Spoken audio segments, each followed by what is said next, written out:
Here, okay. We are live. This is Senate Finance. This is Wednesday, the 14th. And we are going to continue. We are going to have to go back. And I know there's different things being written up. The homestead exemption, when Julia comes back, she was running a graph that baby step longer one. I think we're pretty well set on, we're gonna do a homestead exemption. We've just gotta pick which one of those formulas, which all the kind of minor tweaks we're gonna go to. We are still going to have to do the base and weights, but we have not reached agreement on that. So I'm gonna keep us going and hopefully we can wrap up a few more steps. And then go back to what we haven't decided. So we've got timing and I've got John, Beth and Kirby, and I don't know if you all have a program or we're just going through. Floor is yours. Andre Ellison, Western Council. I'm happy to show you guys just the quick timeline that we put together so you can see it, but it's just reflective of just a one-page thing to look at that is reflective of the latest discussions on Monday. And the reason I cite to Monday as opposed to what you received from Senate Education, is that you asked certain things of Kirby. The one that you have is the House timeline. Sorry, you have green on your timeline. That's the House. That's the House, exactly. But we have, I'll share this shortly. You have it on one. The date on it says April 7th. So if there's a new one, and yeah, that's the one from today. If you're looking for the old one, the date on the paper says April 7th. So it's probably somewhere near there on your computer. Okay.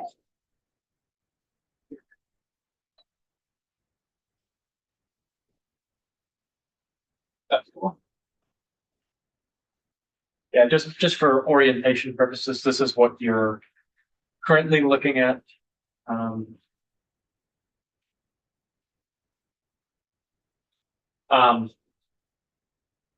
So as you can see, if you also have the House one in front of you, quite different on a number of pieces. You start out with creation of the school district boundary task force and passage. Obviously, this is not exhaustive as to everything contained in the bill, but just trying to hit some of the key points. Your school construction advisory board created July 1, 2025, updates tuitioning. Obviously, if you have other tuition changes related to the foundation formula, those would not roll out until you actually implement the foundation formula. December, you get a whole slew of reports: transportation reimbursement, school district boundaries, special ed 3-year strategic plan, adult education funding, inflationary measures in pre-K, updates to the homestead declaration for the homestead exemption, which is the discussion I think we'll be coming to shortly, what to do with that homestead exemption, and then a report on the property tax classifications. Note that no changes in the House. Obviously, we were assuming the rollout, or proposed the rollout of the actual classifications themselves. All of that has been removed from the timeline. You're just getting a report on those classifications, and nothing in the section would reference those classifications. In the 2026, so the upcoming legislative session, the intent is for the General Assembly to enact updates to CTE governance and finance systems, updates to special education funding to move from that census block grant to weights, but that may ride on what happens in today's discussion, which is, I think, going to be my comment on many of these things. School district boundaries. The process is for the General Assembly to vote on those school district boundaries that you receive in the report. But if those are voted down, then the General Assembly has to work on an alternative consolidation process. So that's affecting your actual governance structure and school district boundaries configuration. The school construction program would kick online July 1, 2026. There's still things to be ironed out there. And then in anticipation of the rollout of the foundation formula on July 1, 2027, which is your big date here, so you want to really focus on, you have to update the December 1 letter the year prior so that December you're receiving the adequate information to actually roll the foundations out. July 1, 2027 being your key date. This is the rollout of the foundation formula. It's also when that statewide education tax and your supplemental district spending tax come online. Your repeal of the property tax credit and replacing with whatever homestead exemption model you settle on. And then as currently structured, we have a transition mechanism, which we've discussed to incrementally move folks from their FY25 spending either up to their EOP if it's above or down to their EOP if it's below. That would begin at this meeting. So you begin transitioning across fiscal years 28 through 30. And obviously your fiscal year 28 is starting July 1, 2027, which is why it's referenced there. January 1, 2030, your regional assessment districts would take effect. And then you see your July 1, 2030, which is the start of your fiscal year 31. That's the point at which all school districts would be fully transitioned onto their educational opportunity payment based on the transition mechanism that we have talked about a little bit. That's the just basic orientation as to the current state of the bill, reflecting decisions in Kirby's sections on Monday. Two questions. Trying not to talk a lot today, but professional judgment panels, I thought was original, and I sent an email about this before. I thought that was contemplated in the House bill to come online in 2030. I could be mistaken, but would that possibly be worth considering to bring online for the July 1, 2027? So it would really depend on the approach that you're trying to take with the foundation formula. The reason that there is the way that the professional judgment panels work in the House bill, they don't come online at a particular time. Basically, the way they work is for the future contingently effective transition from a cost factor to an evidence-based model. It's a contingent effectiveness. There's no date specified in the House bill. One of the contingencies is that professional judgment panels have developed and reviewed an evidence-based formula model. So basically it's saying, we're going to look at the structures that we put in place, like what educational policy changes we make, and then professional judgment panels need to develop that appropriate evidence-based model for that purpose. It could be one that we've received, right, if you're moving in that particular direction. But my point, I guess, is that it depends on the role you're having this professional judgment panel occupy, right? Because in their model, it's to develop and review an evidence-based model. Here, I think the proposal is to not have a transition, but just to roll out a foundation formula model. So you would hope, if you wanted to involve professional judgment panels on that front, you would need to start immediately. You need to start soon. I don't know what the cost would be, but I personally think it makes somewhat sense to bring them online at an earlier time frame so that they are up to speed on what the foundation, what's going out, what's coming in. So that's one of my conversation points. The other one, if I may, Madam Chair. So as currently contemplated on what we're looking at here, if I understand this correctly, the legislature seated on January 3rd or 4th, 2027. So after the next election cycle, before July 1st, 2027, they very well will have full license to change any of the numbers that we tweak and anything we do right now. Yeah, absolutely. Thank you very much. Absolutely. And the last, just to return to the earlier point, one thing I might say is, I don't want to get too far afield of my expertise here, but there's alternative models, right, for having this empirically derived. So you have cost factor, you have evidence base, but people also use professional judgment panels as one of the methods they get at it. So it's a way of getting at the opportunity.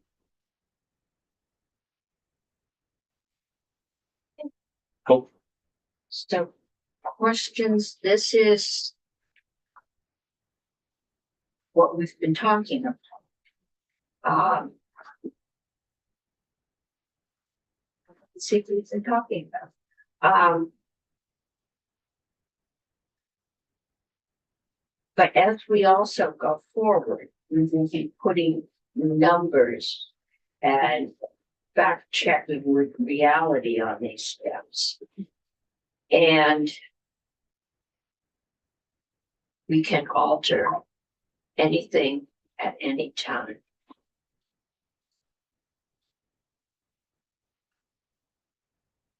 And we have not set goals.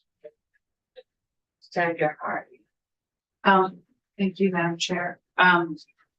I know that there are still a number of decisions to make, but this timeline with starting a foundation formula and potentially having new district operational on July 1st, 27, I think is a completely unrealistic timeline that will set up local school boards to not succeed well.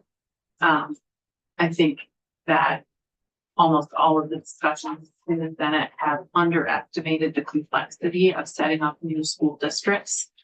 And if we are to vote new school districts next year, I think it is highly unlikely that we'll have new school districts established, new school boards in place, new voting boards created, all of the real estate and legal transactions that are necessary, all of the budgets in place, et cetera, all of that within basically a year. And I think it is unrealistic, and I will do exactly one of the things that Senator Gulick has mentioned a lot of times, which is break the system. And then we will be creating and fixing that system for years to come. The process of establishing new school districts under Act 46 took a couple of years. And that was after once it was determined that it was going to be done and what the districts were going to be. It still took a couple of years. And you've heard me talk about this in this room as before. I feel like this timeline is it's essentially created in order to not do some of these things. And that's challenging. I like the House version of the timeline because it lays out everything logically, and it has a plan, a step system, and gives everything time to happen. And that's the district creation, the foundation formula establishment, the taxation system, and all of the educational sort of oversight, accountability, standards creations, all of those things have the time to take effect in the House version of the timeline. And I really like that. If we don't go with the House version, I think there is a way that we could do it a little bit quicker and have things start in July 1st, 28. And I have worked with Legislative Council and Senator Gulick to draft some of that language and have it available along with several other things. But I do not think that the timeline that the Senate Education Committee came up with is feasible. And it's certainly not going to be helpful to our local school districts and school boards. We have not had this discussion yet. I believe this date is the one. Is this the one that's in the Senate? Okay, this is the Senate Education. So this is what's in Senate Education, and that we haven't changed yet. Exactly. It does reflect, and as you may know, the Senate Education Bill didn't include Kirby's sections because the expectation was that whatever was dealt with would be added here. So this reflects the discussions we had Monday about Kirby's pieces, but otherwise it is exactly what this would be describing, just the Senate Education proposal plus the discussions with Kirby Monday. So that's your regional assessment district. I just want to make sure I'm looking at the right piece of paper, but I don't see anywhere on here where it says that school districts have to be. All I see is that if new school district boundaries are voted down, GA works on. I see that for the 2026 legislative session, but I don't see anything in this bottom line about consolidation of school districts. It says begin transitioning at July 1, 2027. Yeah, but that's to educational opportunity thing. Okay. That's not governance. School districts. Yep. Are you posing a School districts, right? Well, yeah, I'm just saying, I don't see anywhere down here, where it says, school districts start to merge, school districts finish merging. I don't see any of that anywhere in that portion of the timeline, so I'm not quite sure what It, you're pointing at. it does say July. I see you got two pieces of paper in there. I'm not sure. This is the House version. That's the that I House have. version. This Okay. version is Okay. the Senate version, and my understanding of the Senate version was that they would start the new school districts on July 1st, 27, when they start the new foundation formula. I don't know if it's explicitly in the bill, but that was my Yeah. understanding. But I also think that frankly, the Senate Education Committee version of the bill is creating this political entity of 8 legislators to create districts, and then asking or requiring the future us next year to vote on those by July 1st, January 31st, 26, which Yeah, I see that. I don't think that's gonna happen. So I think that maybe the Senate Education Committee is intentionally putting in an unrealistic process in order to not actually make new districts. I don't know. My understanding, and it's not on this piece of paper, I don't think, but my understanding is that new districts, that their boards would be voted on in March town meeting of 2027. And that they would stand up on July 1st of 2028, which would be FY29. Okay, But We that's not showing. anywhere. I don't know where any of, Yeah, we haven't anything. I'm gonna ask Beth. If you can, because we haven't made any of those decisions, we haven't had that discussion. This timeline says all school districts fully transition to the EOP, which is, so this gives us a 3-year work-in to the new funding formula, but it doesn't say any, and there's a creation of new districts. So I assume July 1st, 2030, but Beth St. James, Office of Legislative Counsel.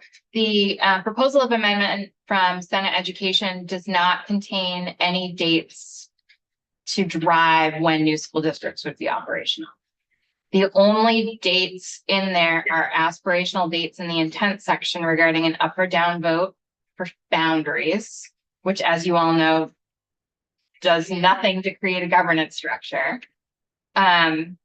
Or you all working on an alternative consolidation process next year, what that alternative consolidation process looks like and the timeline for that is not in the bill. My understanding is that the Senate Education Proposal of Amendment would have the foundation formula taking effect on July 1, 2027, regardless of whether there are new school districts in place. There's nothing in the bill that gives a timeline for when new school districts would be operational, how they would get there, what their governance structures would look like, et cetera. okay. And the House bill as July 1st, new school districts are operational as of July 1st, 2029. And they have the foundation formula going in when the new districts. This has, well, I think this is one that they've kicked down the road and said next year, once we've established the districts. Is that what they're thinking? I can't speak to their Did they say intent. that? The House version, the foundation formula is contingent on the new school districts being up and running. The Senate version does not contain a contingency language. So, just the whether the intent was there or not, I can't speak to, but the black letter of the law that you all got in the Senate Education Proposal of Amendment simply has some intent language for next year. And the foundation formula taking effect July 1, 2027, and that's not contingent on new school districts. Maybe it would be helpful to go through those sections. Can you walk us through them and remind us, we have the side by side? Yes, which Yes. Before we do that, We'll get there, so. could we just do some quick table setting? I'm curious as to what our goals are for the end of the meeting. I know it says your timing and then it says transition. And then wrap up and next steps. So can you just brief us on like what we want to achieve today. I'm hoping we can wrap this last session up with any of these are not necessarily the more controversial things. And then we can go back to the big ones, which are the base and the weights. And they get tied into the transition. And Beth, maybe this would be a good time for you to come up and talk to us about some of the concerns. Yesterday, we had a proposal to start at a lower level and part of it, I think, is, and maybe the timeline will help us, is envisioning when proposals take effect, because we were looking at impacts if we did the House proposal today, what the impacts would be. And so the proposal was, well, we just lowered that base to 80%. And then we could, well, we just lower that base and let towns decide to spend more. So I wanted to get Beth's thoughts on that and on Brigham kind of implications. Sure, Beth St. James, Office of Legislative Counsel. I should let you know that I'm scheduled in Senate Education at 3:00. Okay, And then I would be back. okay. But I also just want to say, I'm happy to see to John, who is our your education finance attorney on the Brigham piece. I think our legal analysis is the same. Okay, I also don't want to like poison the well. Do whatever you would like. pass the baton. So maybe, do you want to come up here with me Well, and we can oh, talk sure. about it? Sure. Working on the Senate version of the bill, correct, which has the enhanced foundation formula and. Well, it doesn't have the enhanced foundation.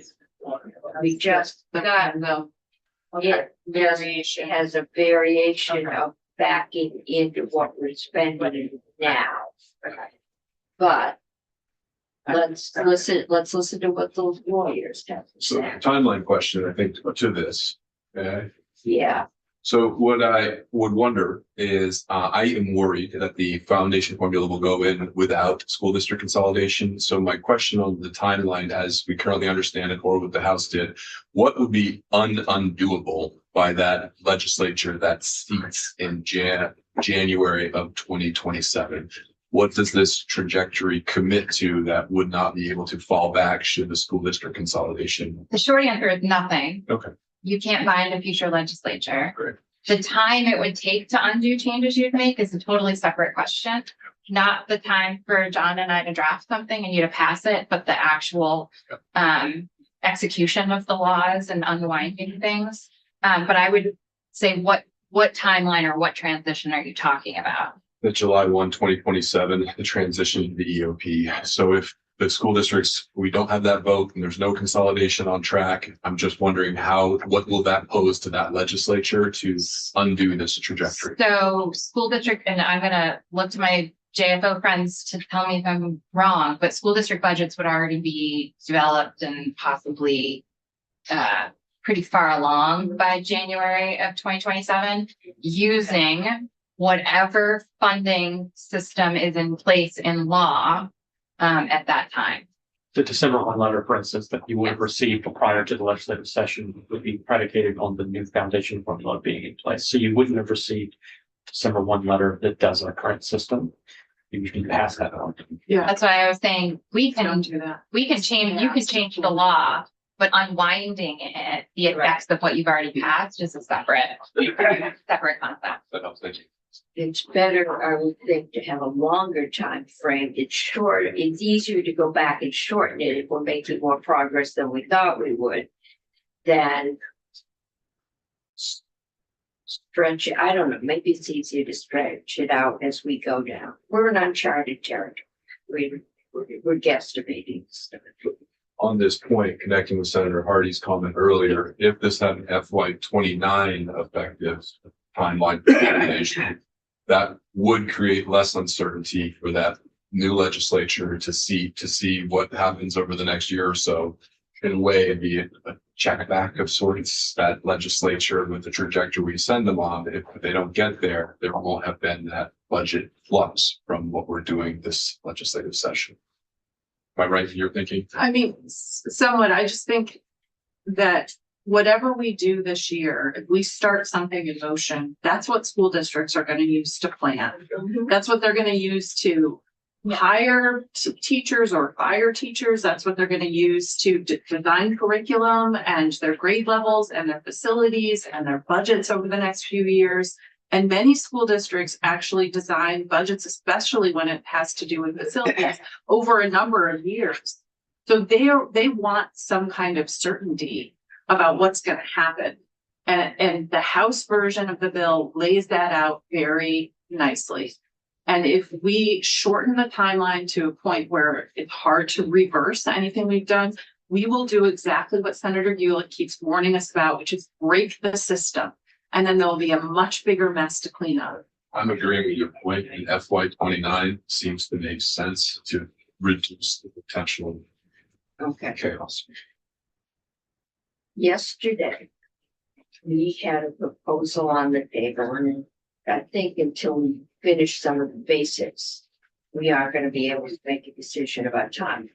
Because it's how we step those decisions in. So we had Tammy Colby, who's an absolutely known expert, and she has, an empirically derived number that if everybody spent what the empirically derived program says they should be spending to provide an adequate education, this is what it would be, somewhere around 15,000. We know we have schools that are spending significantly more than that, and we have schools that are spending significantly less. So if we put her thing into law today, under that, we got the whole list of tax rates that would be generated, which caused sticker shock, because the proposal doesn't envision putting those tax rates into play. We also have another set of spending, which is the evidence-based spending, which is being massaged probably as we speak, but it's based on the other. And as far as I've heard, there's only two, there may be 3 or 4 nationally recognized experts on school funding, and that is the evidence-based model, and Pincus, who has worked with us in the past. He has a number. If we could reach, I'm calling it Shangri-La, but his ideally constructed school system, this is what we would spend. Now, Are we still on timeline though, Madam Chair? Did you want to jump to the base? I don't know how you were gonna. okay.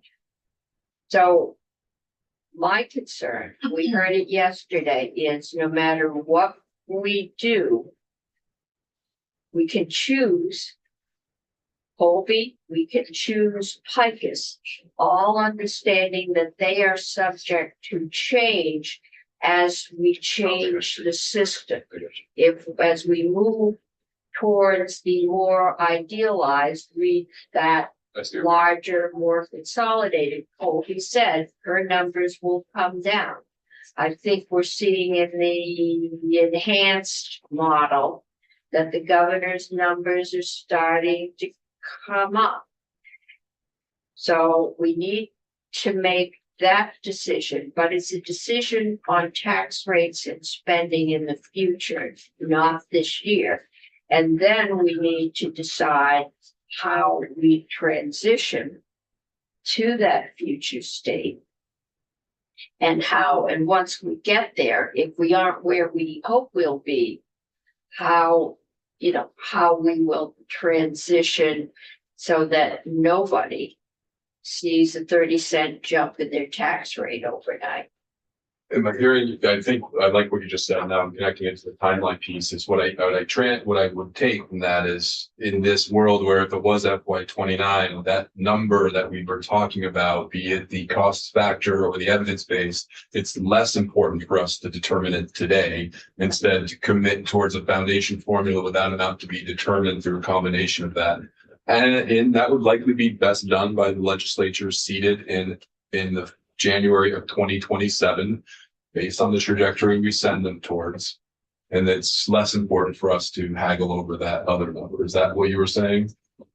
I think trying to reach decisions about a future number in a future state gets us into kind of fantasy, because we don't know so many things about what our financial condition will be in 3 months, never mind 3 years. I gather we lost $5 to $10 million in broadband funding with the stroke of pen this week.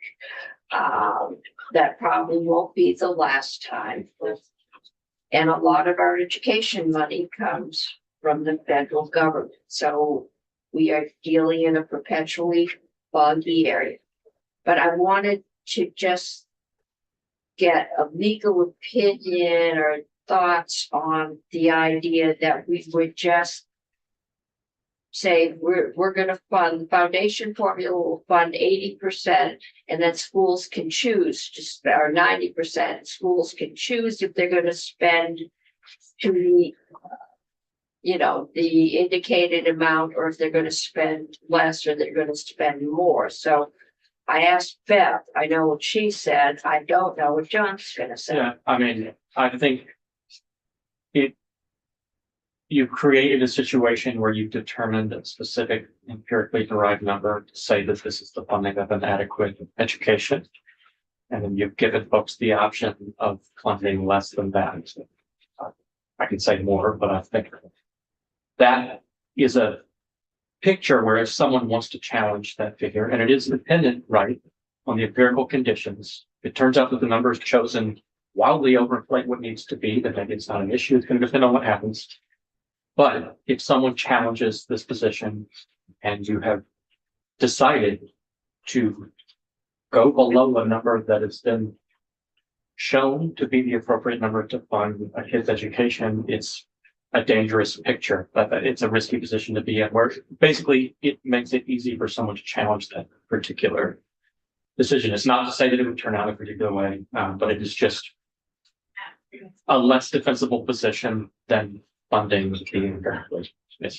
But we haven't determined that yet. I mean, we've gotten a presentation of a very smart, intelligent, and national expert, but I would say the Secretary of Education has also put forward the evidence-based approach, and nobody is infallible on these numbers. So, okay, for sure. We confuse, and we have said in every one of these bills, we are going from the cost base, and what we have is a national expert saying, and there are many of them, saying that this is what it costs under the present system. Yep. Okay, if we say, okay, but we don't want to spend that, we're going to let towns decide if they're going to provide an adequate education.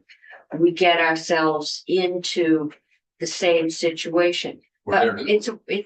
but we aren't putting that number in now. That number is on the record. We've been told, we know. We've said we're going towards the evidence base, which is significantly lower. And hopefully we will have something closer to Picus's ideal world when we get to 28 or 29 or whenever we choose to start this. So the problem is, if we start picking arbitrary numbers and just saying, well, we don't think so, we increase our risk. Okay. And I think what we need to do is talk about the timeline, and B, how we transition to get there, because there's a lot of things that have to happen that aren't in order for the Picus to even come close. If we don't tighten up our governance structure, then we are going to have what we have now. And so I'm trying to get us back focused on the timeline, and I'm not sure how much we actually have to say about setting the base and the weights. We can say, we will, ideally, these would be the weights now, but by the time we reach X date, we will have transitioned to the evidence base. And if we get it right, the cost base and the evidence base should be pretty close. No matter if you use evidence or the costs, I mean, we shouldn't be $20,000 apart. Oh, yeah. It doesn't matter. Yeah. No, I'm good. You're good. I was just gonna say in the House timeline, July 1st of 2029 is when the Education Fund Advisory Committee begins evaluating this transition from cost-based to evidence-based foundation formula. So it is in there, which is nice, and it's We may need to move that back back for closer to us. Yeah. To just follow up on what Senator Kulik was just saying is that advisory committee, which exists under current law, that revises the weights and the base, the weights in our current system, or is set up to do so. They haven't yet done it. But that is exactly the mechanism for doing that. And should be done before the new formula goes into effect, especially if it goes into effect in a few years. But I do think it's really important that the formula that we put in now actually include the empirical weights and base, because those are the foundation on which to build the future formula. There's an inflationary adjustment that is made in the House version of the bill, and they lay out the process and the timeline very clearly in the bill. Okay. So we've been over kind of a modify, or this is what we have from the Senate Education. Obviously, the House had this bill for several months. Senate Education had it for 2 weeks and a few days. We're getting it for a little less than 2 weeks. So we are going to have to build on what's been done before. And can we compromise on 28? We've got 30 and we've got 27 as when the foundation formula goes in. And the new school districts are operational. It sounds like a short timeline, but I mean, it sounds like in that Senate education version of the bill, they don't actually have a date by which the no, they are, be operational. they have put a lot of this Senate education, mostly just they didn't have the time, have kicked down the road till next year, till we have the districts. And we can do the same thing. It's going to be very hard to estimate tax rates or anything else until the new districts are set, until we see the property wealth in the district and we have a plan for moving forward with developing those districts. So they've said until next year, and we know what those districts are going to look like, it's kind of a waste to spend time talking about transitioning because we don't know how difficult it will be. We could come in with fairly small districts, which take shorter amount of time, but we could come in with the governor's huge districts that will take a long time to transition. So I have a proposal that Senator Gulick and I worked on that would create a different redistricting task force that's not made up of legislators, and that they would come back and there are a bunch of criteria that they would have to use in order to create at least 3 proposed district maps. They would come back next in fall, late fall, with their versions, and we would choose one and vote on it, you know, maybe tweak it and vote on it next year.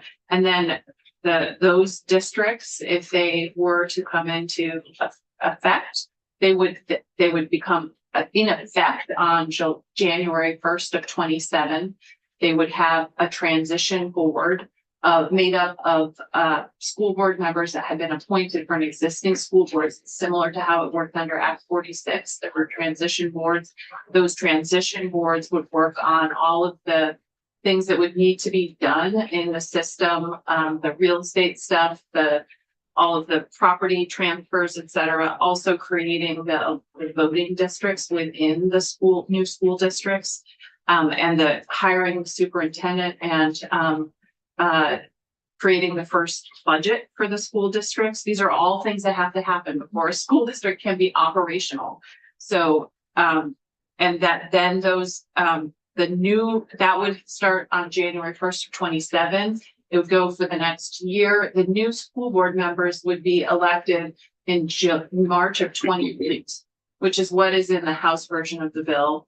That March of 28 is a presidential election. So that's a primary. So there would be mail-in ballots. So people would be able to get mail ballots to vote on the first school board members for the new districts. And then those newly elected school board members that are elected from the wards that were created would take over the new school districts, and a new empirically based foundation formula would start on July 1st of 28. Okay, can you share that with the committee? It's not in a form I can share at the moment. I need Beth to sort of break it out into. You got a copy, Beth? She drafted it for me, but it's part of a larger amendment that includes other things, so that's why I needed to be. So we're gonna need to study that. So. Yeah, obviously, I didn't know this is what we would be talking about today. I had told you, I said you wait till tomorrow, so I didn't know. This right now, everything is very fluid. I mean, do you want to, the things I just mentioned, I think, I don't know. I would love an opportunity to just confer with Senator Hardy to make sure I'm not sharing anything that I'm not. All right, so you want to take, and maybe you could print out like 7 or 8 copies of section that you want us to see. There's also a section that may be a relevant section too about CTE. Because Senator Beck and I have had multiple conversations about how to fund CTE, and right now what's in the bill does not make sense. And so this would also propose creating having JFO contract with someone who could devise a CTE weight, and it could be a tiered weight. And Tammy could do this work. I've talked to her about it. Tiered weight for CTE based on the type of CTE, because we don't have a mechanism to fund CTE. So that's another thing that might be relevant. Okay, why don't we take this? You're gonna lose me to Senate Education That's in right. a few minutes, but I'm scheduled for a half hour, so I will be back. Okay, But if I could confer with Senator Hardy now, when I come back, yeah, I could be ready. okay, that would be great. Okay. So if you and Senator Hardy want to go have a little talk in the hall, maybe. Maybe. Or you go off live or. I'm not sure if we're gonna take a break. I think maybe,